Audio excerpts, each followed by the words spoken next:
grupo de parlamentarios de la Unidad Democrática de la oposición venezolana que ha dado la lucha en las calles, se le persigue constantemente en su residencia, ubicándose vehículos del SEBIN. Y quien les habla también. No se trata de ser más fuerte que los demás. Ya yo sé cómo se come en la cárcel. Y sé que me están buscando.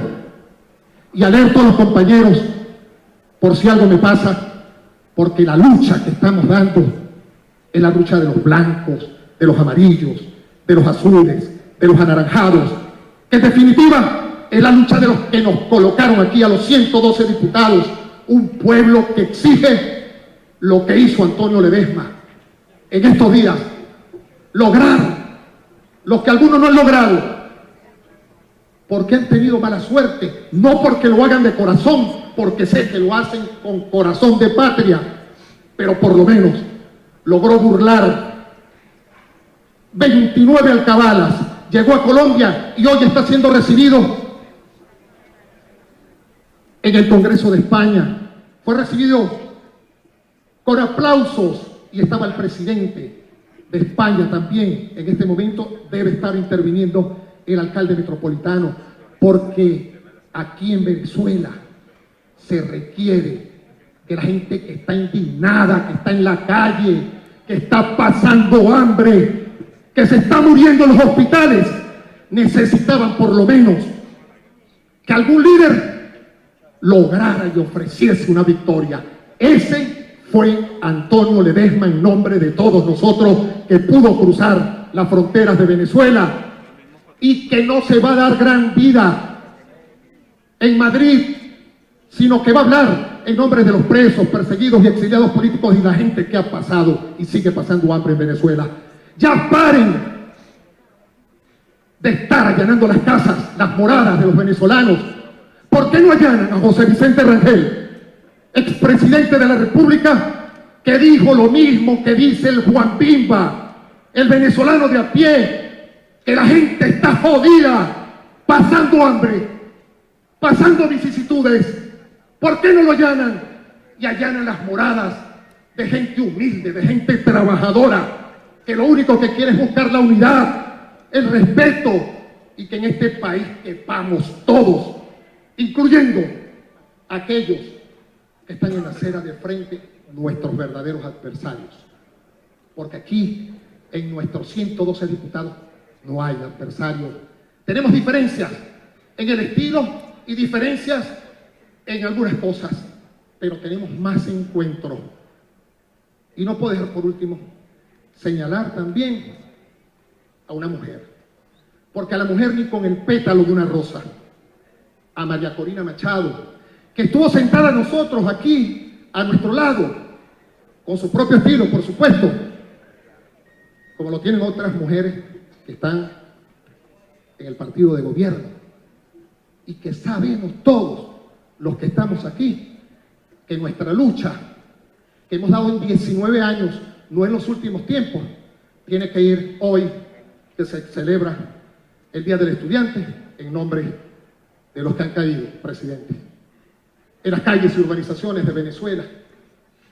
En esta asamblea, que nos dieron una responsabilidad el pasado 6 de diciembre del 2014 para servirle al pueblo.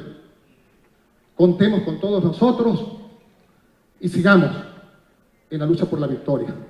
Ahí debemos estar todos, unidos por nuestros hijos, por nuestra familia que hemos tenido que dejar solos, como lo decía Gonzalo Barrios, del cual aprendí aquellas palabras, que la política no es un trabajo, pero como cansa. Estamos cansados del régimen y tenemos que buscar cualquier solución democrática para que el país restablezca su tranquilidad. Muy buenas tardes, buenos días, compañeros diputados. Muchas gracias, diputado Richard Blanco. A continuación, pido la palabra también el diputado Carlos Paparoni, quien puede hacer uso del derecho de palabra para un punto de información también, por favor.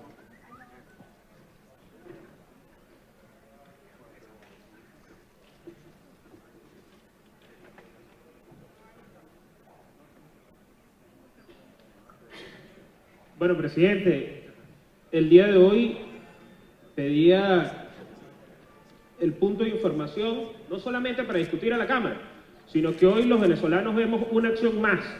Nuevamente el gobierno vuelve a equivocarse y lo que va a traer como consecuencia es justamente más hambre para los venezolanos. Hace a escasas horas el ciudadano William Contreras, quien se ha convertido para los venezolanos en el responsable de la escasez, de que hoy estemos llegando a más del 80% en la escasez de productos de alimentación de primera necesidad para los venezolanos, anunciaba nuevamente la regulación de algunos precios, sin entender que no es la regulación la que nos sacará de la crisis que vivimos, sino por el contrario es la producción nacional. Pero es que quizás ellos sí entienden que atacando la producción nacional es que se abren las puertas para las exportaciones y para los negocios que tienen hoy en la exportación. Hoy, por ejemplo, anunciaban precios como que el arroz blanco de mesa tipo A estaría regulado en 15.560 bolívares, lo cual en la calle no es real, ni se consigue. Pero además nos decían que el maíz húmedo, el maíz blanco, materia prima de nuestra arepa, estaría siendo regulado en 2.100 bolívares el precio del kilo, sin tomar en cuenta las inflaciones, lo que conlleva a que cada vez produzcamos mucho menos maíz, que tendremos mucha menos harina de maíz precocida para la solución de los venezolanos cuando estamos en diciembre. Y aquí es necesario que nosotros podamos entrar a un año, por lo menos, con las opciones reales de poder conseguir alimentos en la calle. Es por estas regulaciones que en el caso del maíz nosotros pasamos de producir en 2014 2.271.000 hectáreas apenas a producir menos de 500.000 hectáreas este año 2017 y que eso se traduce en menos del 17% de nuestro consumo anual. Pero además han dado un golpe más a lo que ha sido una cultura, a lo que es la cultura de los caficultores venezolanos.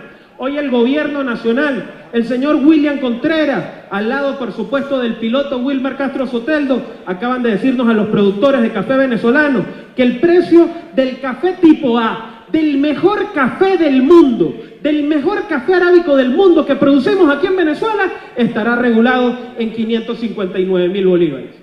$6.90 estará regulado el quintal de café venezolano, el mejor café del mundo. Mientras que ellos siguen comprando el café nicaragüense, un café de mala calidad, un café que no se compara con el nuestro, en $176.4 por quintal.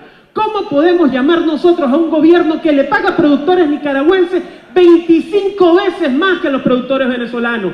¿Cómo podemos nosotros decirle a esos que están allí, cómo tildarlos de otra manera que como negociantes del hambre y de la corrupción de los venezolanos, cuando están quebrando a los productores venezolanos, cuando desde 1912 es el precio más bajo que hemos visto nosotros en el café venezolano?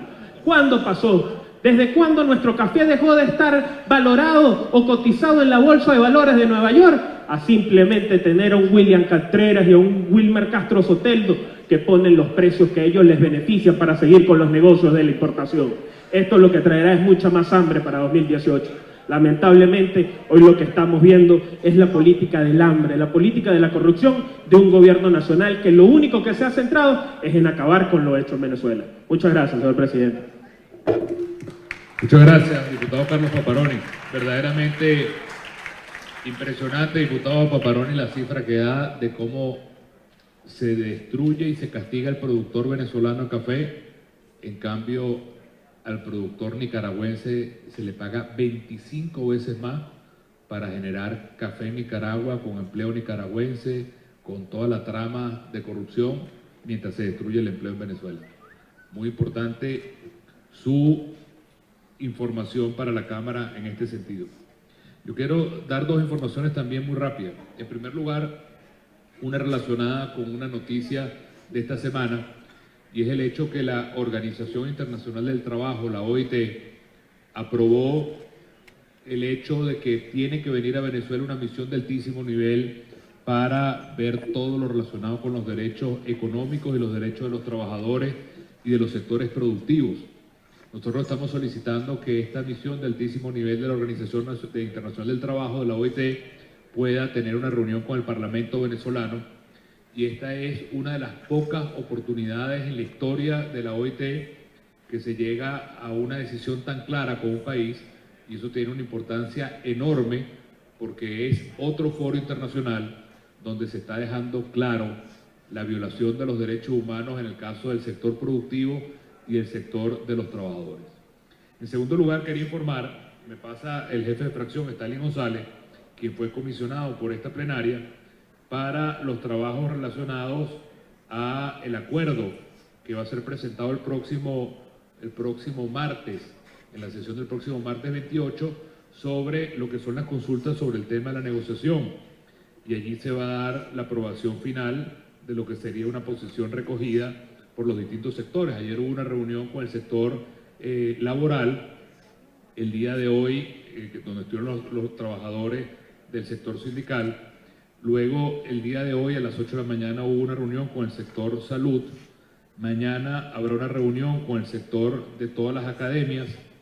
Luego, a las 2 de la tarde del día de mañana, con el sector de las universidades. Y se espera que haya una reunión el día jueves con los presos políticos, los familiares de los presos políticos y la represión, y también con representantes de la Iglesia, y el día viernes con las organizaciones de la sociedad civil.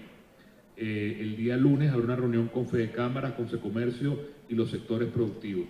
El jefe de fracción irá anunciando estas reuniones de manera de seguir recogiendo de los distintos sectores de la sociedad venezolana su expectativa, su posición, y que eso sea parte del orden del día del próximo martes, cuando habrá la sesión sobre la discusión de este tema.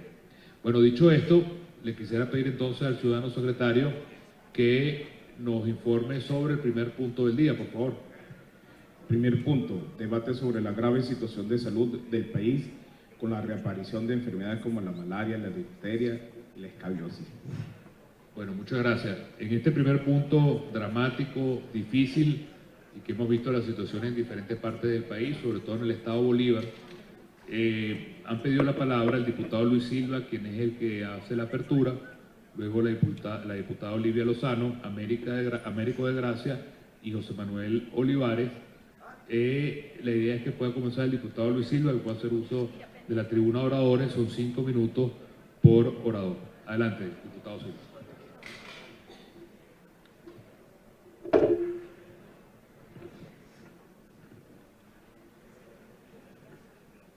Muy buenos días. He pedido hoy este palco de oradores para hablar en nombre del pueblo de Bolívar, en nombre de más de 200.000 enfermos de paludismo que hoy ven su vida en riesgo mortal por falta de tratamiento. En Bolívar han caído las 7 plagas bíblicas y una más. Enfermedades que se creían desterradas, como la tuberculosis, la difteria con más de 24 años sin registro, el sarampión con más de 14 años sin registro, por supuesto las enfermedades modernas, dengue, zika, chikungunya. El tema de la malaria o paludismo, como lo llamamos nosotros en Guayana, es endémico. Es el compañero habitual del minero. La Bolívar de hoy nos recuerda a la Venezuela de los años 40, donde 3 millones de habitantes que poseía el país, 1 millón eran enfermos de paludismo. Inspiración, por cierto, de la novela Casa Muerta, que describe cómo los pueblos venezolanos iban quedando desiertos a consecuencia del paludismo y la fiebre amarilla. Un ilustre médico venezolano, el doctor Arnoldo Gabaldón, cambió esa situación. Erradicó prácticamente el paludismo. De 1 millón de casos, lo bajó a apenas unos 5.000 casos anuales. Sin embargo, la involución bolivariana, el populismo del siglo XXI ha traído el paludismo de vuelta a Venezuela. En el 2014 se reportaron 90.000 casos de paludismo en Venezuela. En el 2015 la cifra subió a 136.000 casos. El 2016 cerró con más de 240.000 casos de paludismo. Y hoy, el 2017, se presume que la cifra puede terminar cercana al medio millón de enfermos de paludismo en toda Venezuela. Solo en Bolívar, para el mes de octubre, ya iban más de 206.000 casos de paludismo. Pero el tema del paludismo no es solo cifras, las cifras son frías, son seres humanos, son pacientes que mueren por falta de tratamiento.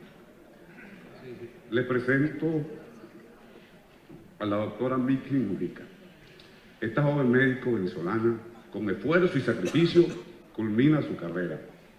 Va a hacer su pasantía rural en el hospital de Caicara, el Orinoco, contrae paludismo, no consigue el tratamiento. Es trasladada primero a San Félix, el hospital Guayparo, tampoco recibe tratamiento, luego llevada a Ullapar, en el hospital de Puerto Ordaz. Allí pierde a su bebé de apenas 12 semanas de gestación y fatalmente termina por morir. ¿Cómo se llama el hospital de Caicara del Orinoco, donde la doctora Vicky Mujica contrajo paludismo, donde los médicos de ese hospital se enferman de paludismo y no consiguen tratamiento? ¿Saben cómo se llama? Doctor Arnoldo Gabaldón. Paradójico. Es el caso de la enfermera Miraida Gutiérrez, trabajadora de la Dirección de Malariología. También contrae paludismo y aunque trabaja en malariología, tampoco consigue tratamiento y finalmente muere. Es el caso de mi hermano Renzo Salas, un joven discapacitado, guerrero del cambio. Está vivo. La que falleció apenas el domingo fue su mamá por falta de tratamiento. La Organización Panamericana de la Salud anunció haberle entregado al gobierno 1.100.000 tabletas de primaquina, tratamiento esencial para la cura del paludismo. ¿Dónde están? No están en los módulos ni en los centros de salud de todo el Estado Bolívar. Con su venia, señor presidente, quisiera presentar video número 1. Vamos a preguntarle a los mineros del Callao cuál es la situación. ¿Dónde están esas tabletas de primaquina? Para que nos den una respuesta positiva, porque en el hospital los médicos nos tienen engañados a diario. Tenemos 11 o 12 días con paludismo, supuestamente por la prensa, por la televisión, apareció que el tratamiento ya ha llegado y no nos lo dan. Entonces nos estamos muriendo. Aquí está el ejemplo que este mismo lo está dando. Entonces, si no tenemos respuesta positiva al tratamiento aquí, no vamos a abrir la vía. Por las venas y eso no le hace nada porque tiene un año y pico el medicamento vencido. Mi hijo ya tiene 4 semanas con falcífero. Haga 12 veces el paludismo a mi hijo, 12 veces ya. Pero entonces se ve en cada esquina vendiendo tratamiento a 600.000 bolívares. 600.000 bolívares. ¿Cómo es posible? El yerco, 30.000 bolívares. El suelo tiene que comprarlo en 70.000 bolívares. Ahí en el hospital de Hernández, por lo menos uno que va limpio, la jeringa. No tiene que estar con la comida de 50 eso. Hasta eso. Por lo menos que no tiene la lámina, no hay lámina. Entonces no tiene que comprarla en 10.000, 15.000 bolívares. Hombre de tratamiento. Esto se vende en la esquina del hospital, ahí mismo.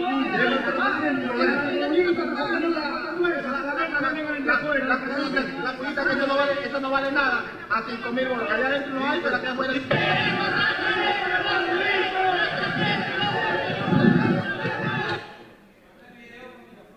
Queremos tratamiento. Eso es lo que dicen los mineros del Callao. Pero ese video podría dar la falsa impresión de que el paludismo es un tema de las minas, de los montes, de los campos. Vamos a ver, con su permiso, señor presidente, también un video de Ciudad Bolívar. ¿Qué pasa en la capital del estado?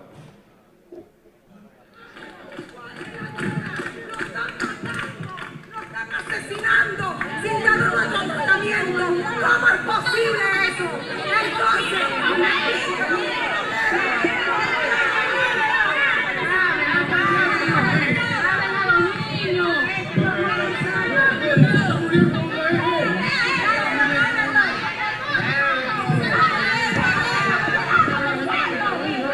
allá va entrando, mis queridos amigos, el modo de los aceiticos.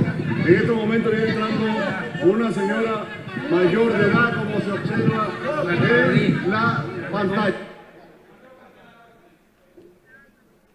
Honestamente, yo desconozco si Vicky Mujica o la enfermera Gutiérrez son opositoras, oficialistas, o si la mamá de Renzo Salas pertenecía a algún partido político. Eso no importa. Al paludismo no le importa la ideología política, la tendencia. Lo que sí le importa es la condición social, el estrato económico, porque son precisamente nuestros campesinos, nuestros indígenas, los mineros, los habitantes de los barrios más pobres, más humildes de Venezuela, particularmente en el estado Bolívar, precisamente los más afectados. Y quiero, le ruego, presidente, abusando de usted, un último video, el caso de la señora María. Un mes, 15 días con paludismo y todavía no me ha tomado ni la primera toma. Tengo un niño de 11 años también con paludismo, le he dado 4 paludismos. Eliezer también, que tiene 10 años, tiene paludismo y todavía no se ha tomado ni la primera toma. Uno va al hospital para que lo hidraten, uno todo tiene que comprarlo porque no hay. Y nosotros somos pobres, no tenemos dinero para comprarlo. Tenemos 4 niños y no tenemos dinero para comprarlo. Dime una cosa, ¿cuánto tiempo tiene que te lo diagnosticaron a ti y cuánto tiempo se lo diagnosticaron a mí? mí? Se lo diagnosticaron ayer. A mí ya tengo un mes y todavía no he tomado ni la primera. Nada. Yo tengo un dolor horrible. ¿Dónde te duele? El hígado, me duele la cabeza, me duele todo. Yo soy flaquita y véanme el tamaño de la barriga que tengo, como que si estuviera embarazada. Tengo un dolor horrible. Ellos tuvieron que inyectarme para calmarme el dolor de la cabeza. Definitivamente en Venezuela cayó la peste roja. ¿Qué es la peste roja? Una enfermedad multifactorial que inevitablemente conduce a la muerte, caracterizada por hambre, inseguridad, enfermedad, negligencia y corrupción. Porque detrás de cada muerte por paludismo o por difteria hay negligencia y hay corrupción. No es solamente el paludismo el problema de la salud en Bolívar. En el Hospital Ruiz Páez de Ciudad Bolívar mueren 10 neonatos, y discúlpenme los médicos, pero es un término bastante frío, mueren 10 niños recién nacidos cada mes por la carencia de insumos en el área pediátrica. En el estado donde tenemos el 80% del agua de Venezuela, los centros de salud no tienen agua y las recién paridas tienen que subir hasta 4 pisos con un tobo de agua en la mano para poder hacer su higiene personal. En Venezuela, sin duda alguna, la salud está en crisis. Pero en el estado Bolívar la crisis es terminal. Por eso hemos presentado un proyecto de acuerdo solicitando que esta Asamblea Nacional decrete la emergencia sanitaria en el estado Bolívar. La crisis en Bolívar es terminal. La crisis en Bolívar es un paciente que requiere cuidados intensivos. En el estado Bolívar, la crisis de la salud. La salud requiere terapia intensiva con toda urgencia. Muchas gracias. Gracias, diputado Luis Silva. Gracias por ilustrar su presentación con unos videos que muestran el drama que está viviéndose actualmente en el estado Bolívar.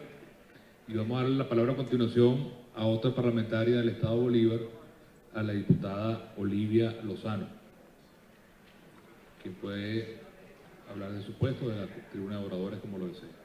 Adelante. Junta directiva, colegas diputados. Quisiera iniciar esta intervención con un video que pido con su venia, señor presidente, sea rodado.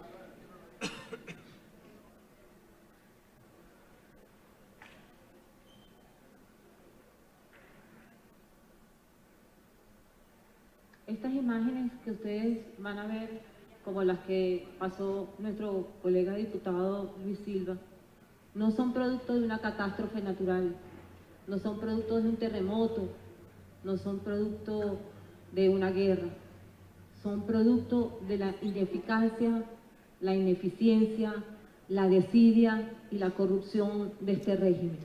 206.000 ciudadanos bolivarenses hoy sufren de paludismo.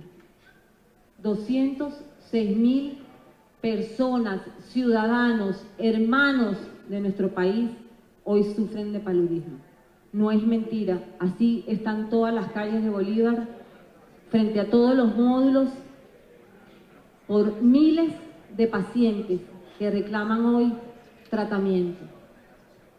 Nosotros hemos ido a varios de esos módulos, recorrimos en Caicara y sobre todo en Sifontes, que es donde se encuentra la mayor parte de estos pacientes. 100 109.510 pacientes en Sifontes, que es el área minera, es donde se encuentra la mayoría.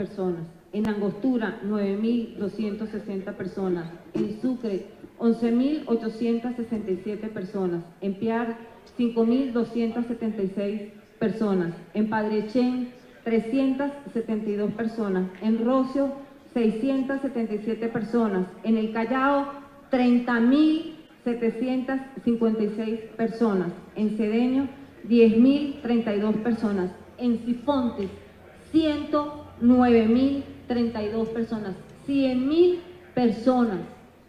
Veamos la dimensión de lo que significa tener 100.000 personas en un municipio enfermas de paludismo. En Cedeño 10.032 y en Gran Sabana 7.518. 206.000 personas en Bolívar, que significan el 81% de los enfermos de paludismo en el país y que significa la mitad de las 451.000 personas en Latinoamérica. Díganme ustedes si esto no es una emergencia sanitaria. ¿Y por qué ocurre todo esto? Porque el régimen abandonó los programas de salud pública, los programas sanitarios, porque no hay control de vectores y porque todos los servicios especiales de malariología también fueron abandonados. Porque además todos los medicamentos que han sido distribuidos para curar la enfermedad no han llegado, empezando porque no sabemos cuántos son, no sabemos a quién se le entregan. Lo que sí vemos en los ambulatorios es a las Fuerzas Armadas Nacionales que acaparan esos medicamentos que llegan para después venderlos y distribuirlos en las zonas mineras y cambiarlos por oro y por dólares. Que han disminuido la cantidad que le corresponde, son 8 dosis por persona, y las disminuyen a 4 dosis para que entonces puedan comerciar con las otras 4 dosis. Como decía el diputado Silva, nosotros estuvimos en la OPS, una comisión de diputados conformada por la diputada Manuela Bolívar, por el diputado Winston Flores y por mi persona, en donde fuimos a pedir cifras, a que nos dieran un diagnóstico de la situación, a que nos dijeran cuándo, cómo y dónde están entregando esas medicinas, a quién se las entregan, cómo las distribuyen. Y no hay una respuesta clara, porque la opacidad y el secretismo del régimen, también con una situación tan delicada como esta, hace imposible que se puedan tomar correctivos, que se puedan distribuir los medicamentos, que se tenga conocimiento de dónde y cómo están los pacientes y cómo van los tratamientos. Eso está pasando. Y nosotros fuimos a la OPS, con su permiso, presidente, para terminar, fuimos a la OPS con la finalidad de hacerles un exhorto para que nos informaran sobre la siguiente situación. Que inste al gobierno a emitir cifras reales sobre el estado actual del sistema de salud pública, así como también a retomar y ejecutar las estrategias establecidas para combatir y controlar las enfermedades que han menguado considerablemente en nuestra población. Que se publiquen las recomendaciones dadas en las reuniones celebradas entre la comisión precitada y el Ministerio del Poder Popular de la Salud. Que desde la organización se tomen las medidas necesarias y se establezca la responsabilidad que el caso amerita, ya que como herramienta de cooperación técnica El Fondo Estratégico apoya a los países de las Américas en fortalecer sus sistemas de gestión de suministros estratégicos de salud, con el fin de planificar la demanda, garantizar el uso racional de medicamentos y evitar desabastecimientos. Apoya a los países para asegurar el acceso a medicamentos esenciales y estratégicos seguros, eficaces y de calidad. Que le pida al Estado venezolano cuánto posee de inventarios de vacunas. Esto no lo tenemos. Desde hace mucho tiempo no tenemos este inventario. Antibióticos, reactivos para tratar esta epidemia. De igual forma, que se le pide al Estado venezolano cuáles son los estados que han reportado casos en los últimos 6 meses, cuál es la descripción sociodemográfica de los pacientes, cuáles son las instalaciones hospitalarias en el país con capacitación y planes de contingencia ante estas epidemias, y cuáles son los planes del cerco epidemiológico. Que solicitan al Ministerio del Poder Popular para la Salud la distribución de los medicamentos obtenidos a través del Fondo Económico, que constituyen unos 12 millones de dólares anuales desde su incorporación en el año 2011. Por cierto, que le deben 16 millones de dólares que no han sido pagados y por eso no ha sido posible traer más medicamentos. Que exija al recién incorporado Instituto Venezolano de Seguro Social la publicación de pruebas e informes sobre la distribución y suministros estratégicos de salud producto de estas compras solidarias. Que se publique el monto total de la deuda adquirida con el Fondo Económico por la compra solidaria de estos medicamentos a través del Ministerio del Poder Popular para la Salud y el Instituto Venezolano de Seguro Social. Eso le solicitamos a la IPS e igualmente con este acuerdo queremos hacer general y urgente la solicitud al régimen que declare la emergencia sanitaria. La OPS nos explicó que habían desplegado a lo largo y ancho del Estado Bolívar una cantidad de técnicos y de especialistas y de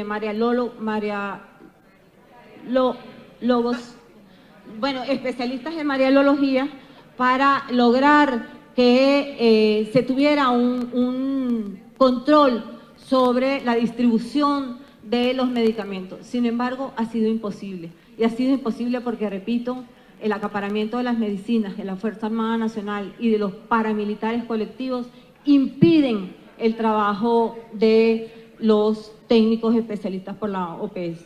¿Qué podemos decir? Que este régimen perdió la gobernabilidad, que este régimen no tiene posibilidades de solicitar, de arreglar, de solucionar este problema, gravísimo problema, porque no solamente están las epidemias, la gente que come la basura, lo de la desnutrición, como ya habló el diputado Silva, y que nosotros, como diputados y representantes del pueblo, tenemos que hacer un gran esfuerzo para seguir denunciando, para llevar esta denuncia a los organismos internacionales y para lograr salvar la vida de 200.000 venezolanos que hoy sufren esta situación. Que el régimen no crea que cada uno de nosotros nos vamos a quedar callados, que vamos a levantar nuestra voz.